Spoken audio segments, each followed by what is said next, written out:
Very good morning, dear guys. Welcome to the class. Today we are going to continue the poem A Tiger in the Zoo that we have already started in our last one class. Here the poet is Leslie Norris. The Leslie Norris is the poet of the poem A Tiger in the Zoo. And as I told you, here the poet is talking about or expresses. The poet expresses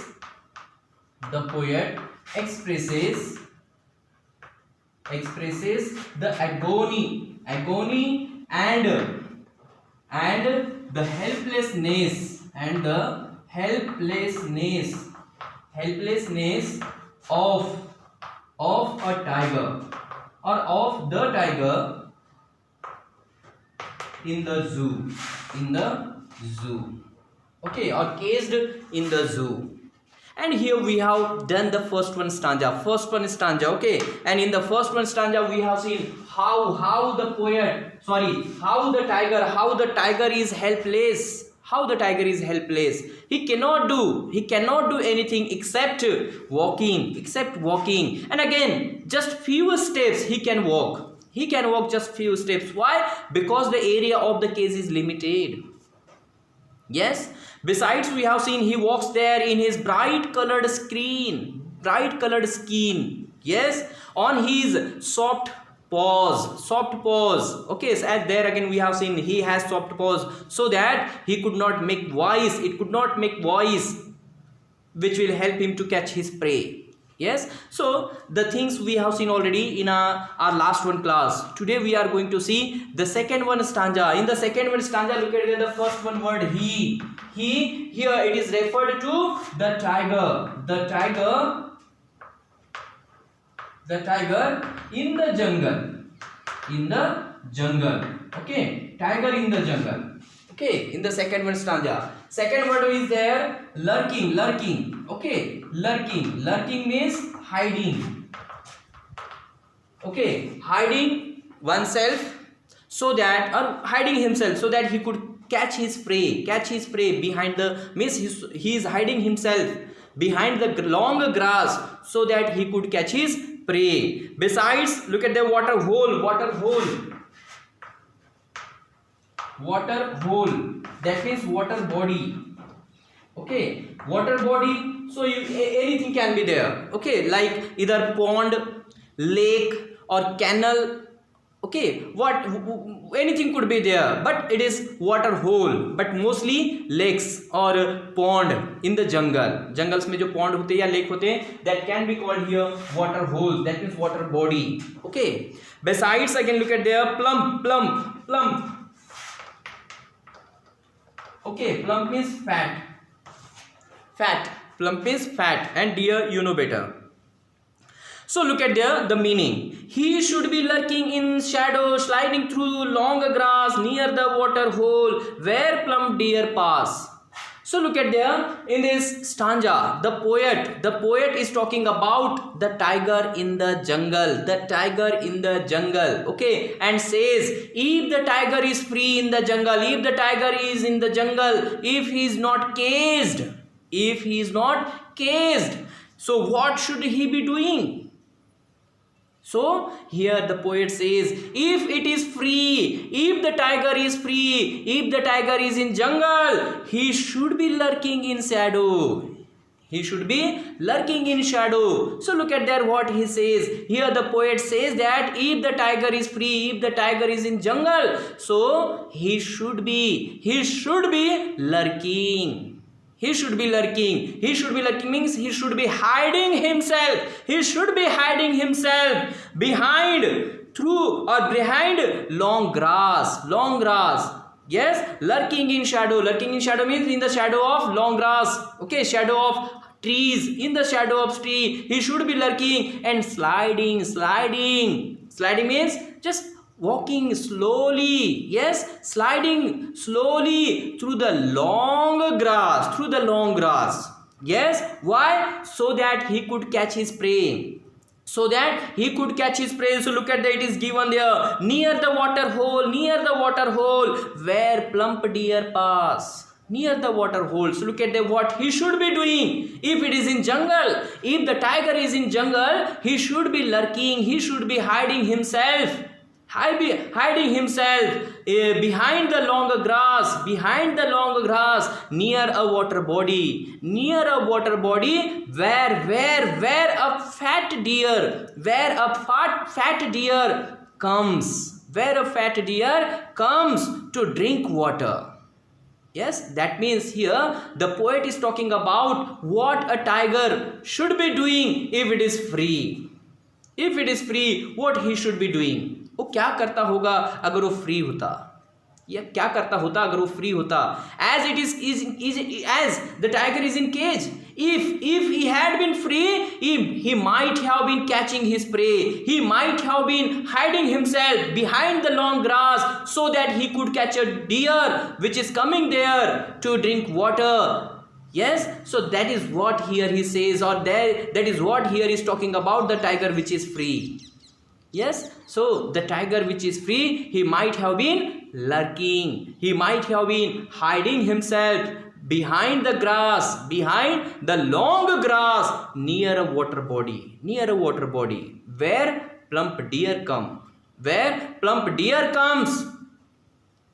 Yes, where plump deer comes to drink water. So this is what here the poet is talking about, the condition of both the tigers. First one in the cage, second one in the jungle. In the cage, he just walking around the cage.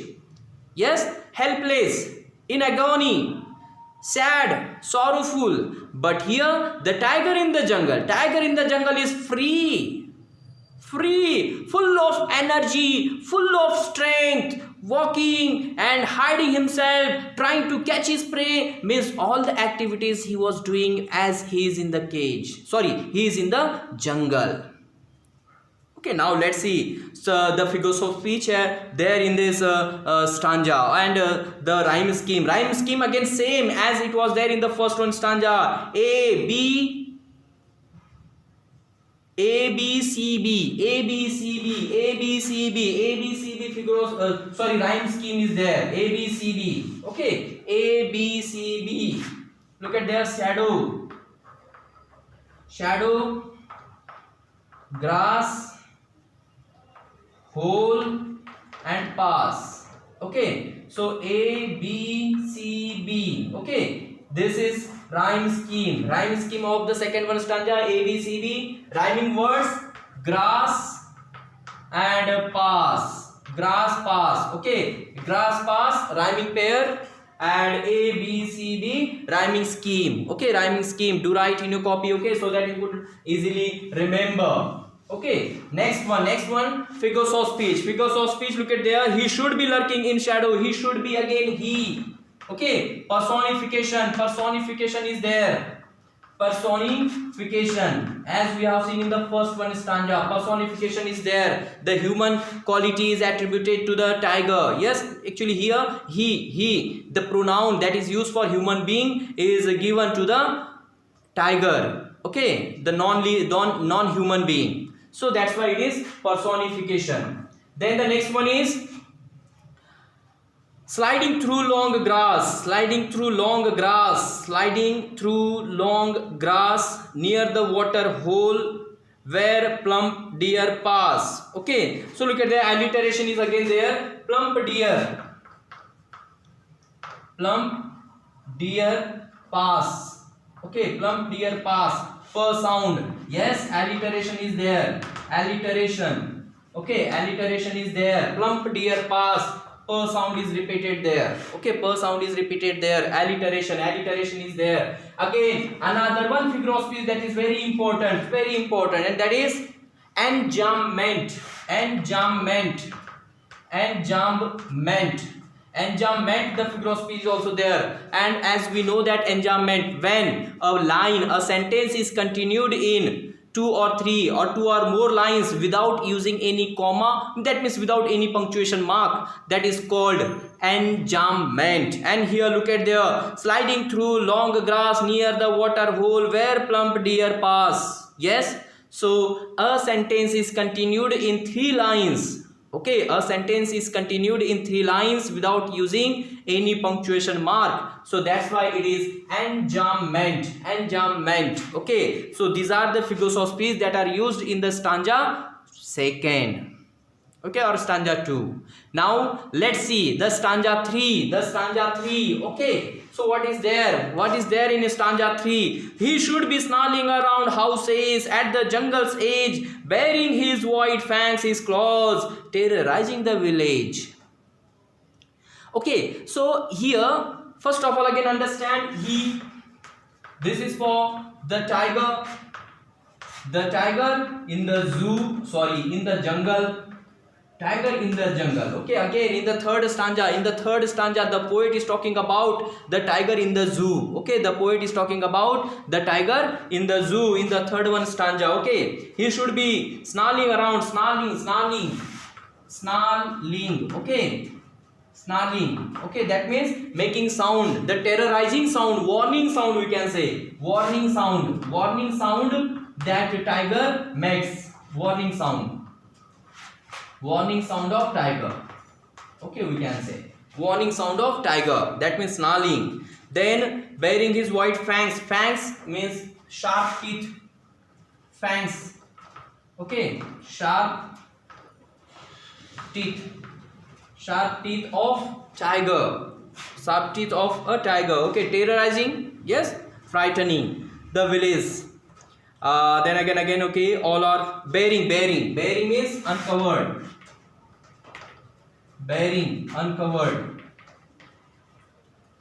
Okay, bearing means uncovered. So to write the meanings of these words, he, that means the tiger in the jungle, snarling, warning sound of the tiger, fangs, sharp teeth of tiger, then bearing, uncovered. Okay, so now let's see what is given there. In the poem? Look at there. He should be snarling around houses at the jungle's edge, bearing his white fangs, his claws, terrorizing the village. Yes, here the poet again talking about the tiger in the jungle, and he says, if it had been free, that means if the tiger in the zoo, if the caged tiger had been free, he would have been snarling, giving warning sound around houses at the jungle's edge. At the jungle's edge means jungle says, that means outskirt of the jungle. The houses, the village which is situated at the outskirt of jungle. Outskirt of the jungle. So here the poet is talking that the tiger which is free, which is in the jungle, or if it had been free, he might have been giving warning. To the people who are living at the outskirt of the jungle. Means at the edge of the jungle. As we know that at the edge of jungle there are many villages which are located. So here the tiger which is free, which is in the jungle, would be or that maybe giving warning, frightening the people by his snarling sound. Yes, frightening the people who are living at the outskirts of the jungle, bearing his white fangs, his claws, terrorizing the village. And bearing means showing, uncovering, showing his sharp teeth, his sharp claws, strong claws. Yes, showing his teeth and claws. He would have been terrorizing the people, terrorizing the village who are there at the outskirts of the jungle. So here the poet is talking about the activities, the common usual activities of a tiger which is free, which is in the jungle. So these are the activities of a tiger if it is free. Yes, catching his prey, snarling around or snarling behind the long grass, and then catching his prey, waiting for his prey, giving warning sounds, snarling around the villages, and showing his sharp teeth, strong paws. These would be the activities of the tiger if it has been free. Yes, so that is what here the difference between the tiger in the zoo and the tiger in the jungle. Yes, the poet is talking about. Yes, so look at there what he says in the third one that we have seen now. In the third one there he says he should be snarling around houses. Snarling around means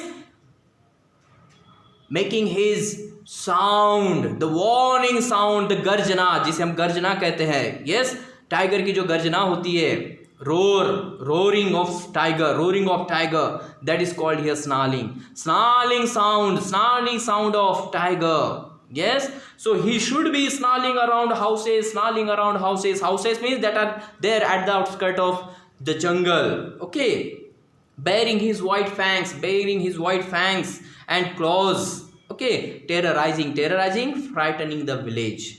Yes, so this is the meaning of the third one stanza. Now let's see the rhyme scheme, rhyming pair, and the figures of speech that are used in this third one stanza. Okay, so again look at the houses, age, clause, and village. Okay, so again A B C B. Okay, age, village. Okay, and houses, clause, different. Okay, so A B C B, the figure of speech is there, and then again rhyming word, rhyming pair. Okay, rhyming scheme, age, village. Okay, rhyming pair, age, village. Okay, A B C B, and then look at the figures of speech. Okay, figures of speech used here in this stanza. First one, he should be snarling around houses. Look at the assonance. Assonance is there. What is assonance? Assonance means when a vowel sound is repeated in a line. Okay, at any position of a word in the word. एक word में कहीं किसी भी position में हो सकता है, at the beginning, in the middle, or at the end. It doesn't matter the position of that vowel sound, but if a particular vowel sound is repeated in a line, that is called assonance. And look at there, he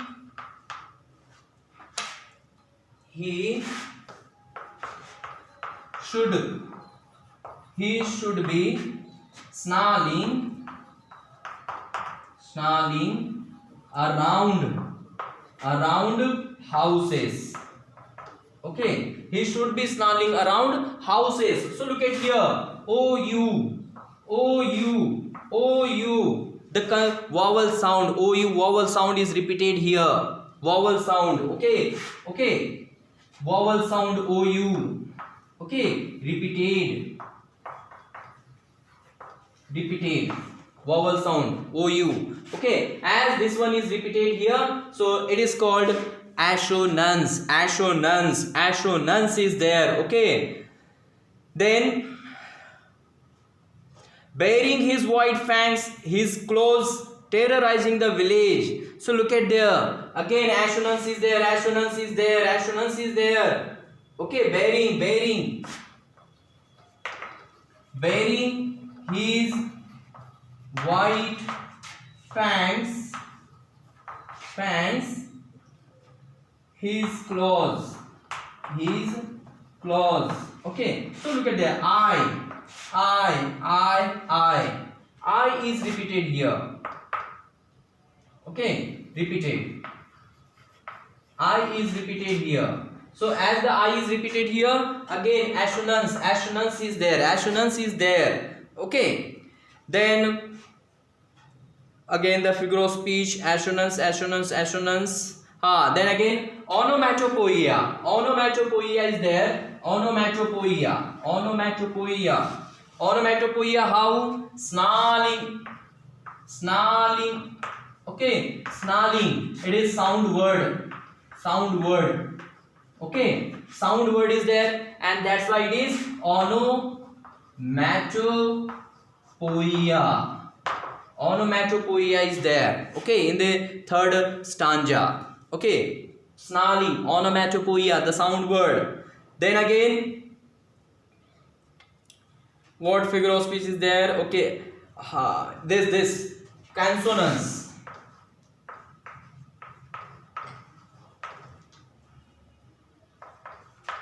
Okay, consonants is also there. Consonants, how?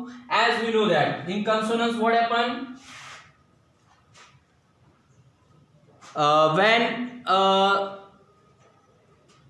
consonant sound is repeated, when a consonant sound is repeated, it is called consonance. Okay, consonance or consonance, I think. So there in this line, bearing his wide fangs his claws, bearing his wide fangs his claws. So look at there, sound is repeated. Okay, look at there, bearing his white fangs, bearing his white fangs his claws. Okay, sound